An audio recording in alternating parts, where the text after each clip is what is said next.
All right, well, good afternoon, everybody. We are one of the UEP field projects teams, and we are here today to present to you our field project, which is titled 400 Years Young, the Case for a Planning Department in Winthrop. And as you'll see in the background, this is Winthrop, Massachusetts in 1940. And on our next slide, we have Winthrop today, which, as you can tell, looks very different. And before we dive into the meat of our presentation, I want to give everybody a chance on the call to introduce themselves. And so my name is Patrick Higgins. I'm Alicia Patel. I'm Ethan Pepin. And I'm Adrian Tanner. Great. And so we want to start off today by just walking everybody through what we plan to discuss. We're going to start by providing an overview of Winthrop to everybody on this call.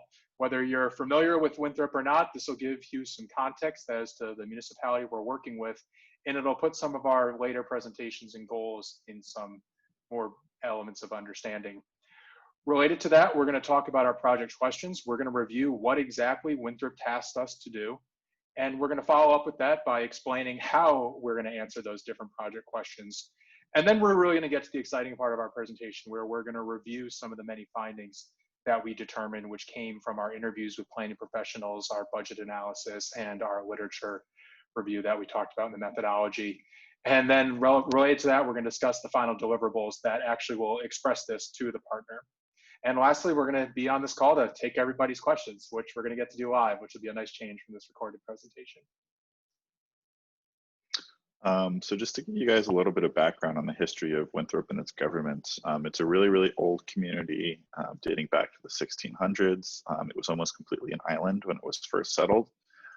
It was part of Chelsea for a couple hundred years, and then it sort of seceded in the mid-19th century and then formally incorporated as its own town in 1852, sort of as a desire to seek sort of greater autonomy and not be subsumed into a larger municipal administration.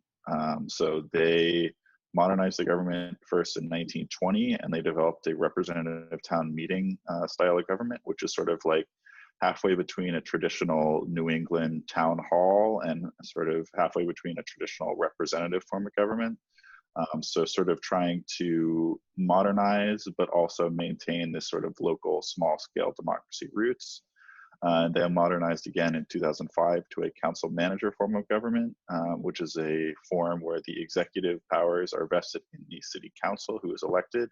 And there is not a mayor, there is a manager who is not elected, but they are sort of a non-partisan, neutral sort of administrative figure in the town. So from this history, we can really see that Winthrop was sort of created out of a desire to sort of seek a smaller, more autonomous community where sort of local democracy was more possible, but also that there is very much an interest in modernizing the administrative structures to sort of meet the challenges of the present day. So just to give you guys a little bit of spatial context for Winthrop, you can see in the bottom left, there's Winthrop. If the picture, went a little bit farther to the left, you would see that it's basically an island. There's that one land connection. You can see that bridge with Chelsea there. There's another one slightly farther to the north, but those are really the only two connections. You can see Logan Airport there, right next to Winthrop, and downtown Boston just up beyond Logan Airport. So you can see that Winthrop is really very close to Logan Airport and transportation network. It's very close to downtown Boston, but it is simultaneously a little bit isolated by its geography as well. So bringing that into the planning context, the geography presents a couple of challenges. Number one, on climate change, because of how low-lying a lot of the land in Winthrop is. It's vulnerable to rising sea levels, and it's also vulnerable to hurricane damage, which needs to be effectively planned for. You can see on the right there, 1938, the damage left by that hurricane, so Winthrop is really no stranger. It's been a history of hurricanes, and it will happen again. So ensuring that they are able to meet those challenges is really critical.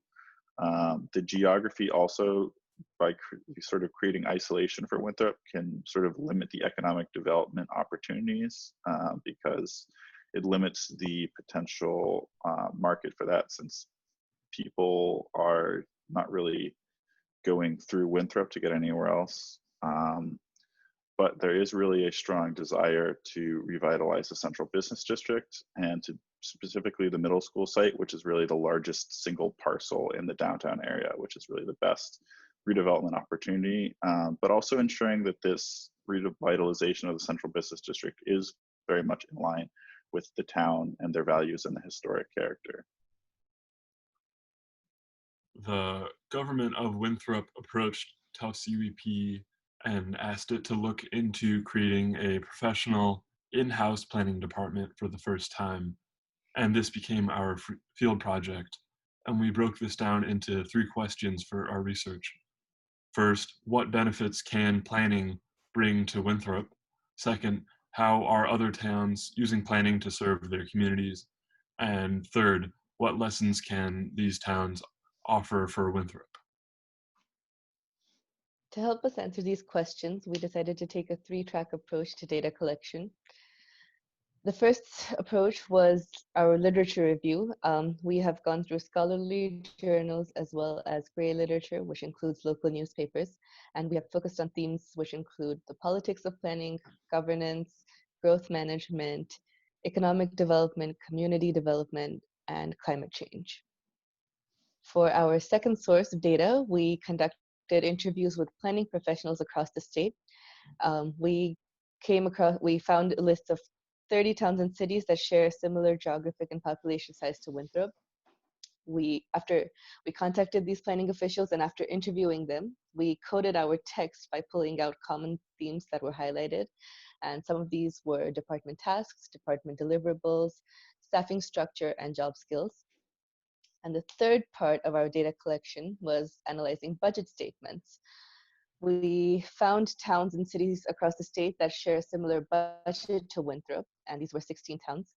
Some of these budgets were in 2018 terms and 2019 terms, so we brought them to a common denominator of 2020 by calculating for inflation. And then we drew out a specific department budget as well as planning professional salaries, which we will talk about later. Relative to that, we now are ready to present our research findings. And the first finding we want to discuss is the different sort of tensions that a planner is going to experience in their community. And the first tension exists in the government side of the community, where planners are both expected to be policy leaders, but also expected to provide technical assistance to those who actually create policy in the community.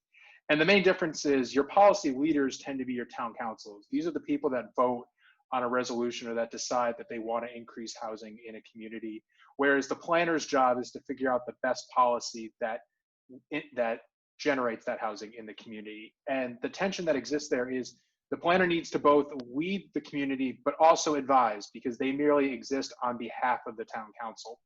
And it's important for any future planner to find a way to weave both of that into their practice. Another tension that exists in these communities is an actual tension between those who were born and raised in the community and then those who are out of towners in the community. Many of these planners are not from the town that they're going to serve in, and in order to build up trust, they're going to need to go to many different public events that aren't necessarily planning related. They need to be visible in the community. They need to show that they care about the community, because the expectation from those who are born and raised, especially in towns with multi-generational families, is that the people from the town care more than the out-of-town planner.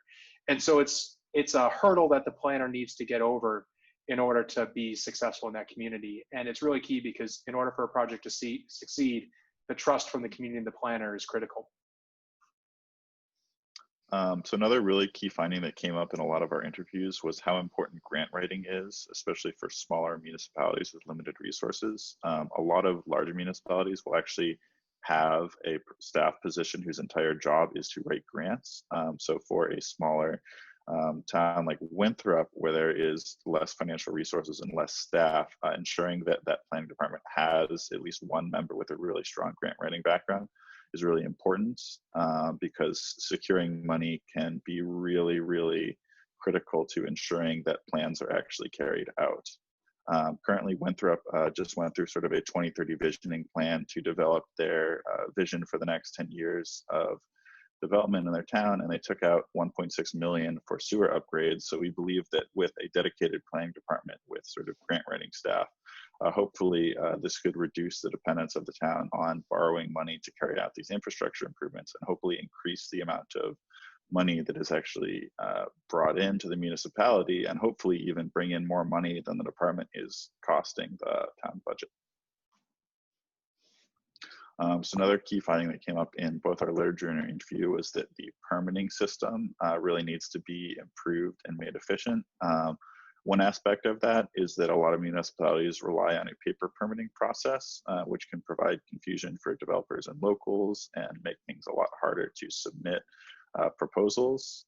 So a lot of the planners we talked to mentioned that they had either already modernized or were in the midst of modernizing their permitting system and putting it online and moving towards some sort of automated permit tracking software. Winthrop actually made moves to do this while we were working on the project recently, which is a great first step. But we also believe that it is really important to also ensure that there is a department there that can fully utilize that new resource. A lot of what came up in our literature review and our interviews had mentioned that the permit system needs to be modernized, but there also really needs to be a staff member at the municipality who is able to guide developers through the permitting process and sort of shepherd them and make sure everything is going efficiently and can really be that one point of contact. So while establishing the new permit system is great, we also think a planning department could really build on that foundation. So another finding that came up in our research and in our interviews on what planning can bring to Winthrop is professionalization. And by that, we mean two things. So the first is that professional planning staff in-house can give support to boards in Winthrop. For those of you who don't know, many planning decisions in Massachusetts are done on citizen boards, either elected or appointed. And oftentimes planning departments give support to these boards. And the people that we talked to said this is a proud accomplishment of their department. And people that we spoke to in Winthrop said they would welcome this support, that oftentimes experts can give guidance or consider things that citizens wouldn't necessarily think of. The second thing that we mean by professionalization is professionalizing the development process. And this is what we found, that one of the biggest barriers to development is inconsistency and unpredictability. And if the planning department can ensure that there are predictable, clear rules for development, it can really help Winthrop to grow its central business district, grow its tax base by smoothing out that process, making it more clear. We move on to our findings for the climate change. During one of our interviews with the town planner of Somerset, she said planning departments are the first line of defense in the future. And for a coastal town like Winthrop, which is densely populated and has a tidal coastline of 8.3 miles, rising sea levels are unavoidable. Since many climate change impacts are local, we believe that devolving the planning and even financial responsibilities to those most affected is critical. Through our interviews, we've found that coastal partnerships and regional and federal grants also prove to be beneficial. For example, the town of Duxbury and Marshfield have partnered to repair and extend their seawalls under a regional coastal resilience plan. It is also suggested that a chapter on sustainability, energy, or climate change is added to the town's master plan. Next, please. With those findings in mind, we're now going to discuss some of the department deliverables. So we start with a mission statement. We did an analysis of 16 mission statements from towns throughout Massachusetts, coding them, and we found 4 themes that came up over and over: short and long-term planning, managed growth, economic development, environmental preservation. And using those, we made this. What you see on our screen here is our proposed department mission statement. And before I deconstruct it and explain the different elements, I'm going to give everyone a second on this call to read the mission statement.